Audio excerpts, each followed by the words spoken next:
हाय सांग मैंने आपन कौन करते आसन तो आज रोसे करबा पनीर तरकारी वर्तमान मु पनीर काटी नै छी देखन तो सांग मैंने पनीर छानिबा पई मु अल्प तेल नै जाई छी बेसी तेल नै पनीर को पकोउ छी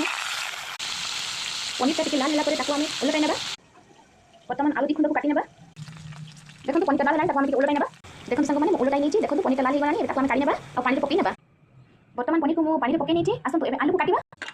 वर्तमान मु आलू काटी के पानी पकई नै छी नहले आलूटा नाली देखा जिवो प्याज गोटे काटी नै छी ए टमाटो दिटा काटिबी वर्तमान मु टमाटो को काटी नै छी वर्तमान तेल गरम हेगलानी एबे आमे पकई नेबा आलू को टिके भाजी नेबा आलूटा टिके लाल होला परे काटी नेबा देखन तो मसला पई मु दुई पाकुड़ा रसुन नै छी देखन तो छिंची नेलिनी वर्तमान आलूटा लाल हेगलानी आमे ताको काटी नेबा मसला पई रसुन काटी नै छी देखन तो पकईली धनिया अल्प जीरा अल्प अदा आसन तो मसला तैयारी करबा आमे अल्प टिके पानी दे नेबा ताको ग्राइंडिंग कर नेबा वर्तमान मसला रेडी आसन तो रोसे करिया वर्तमान तरकारी फुटण फुटेना तेजपत्र जीरा अल्प दालचीनी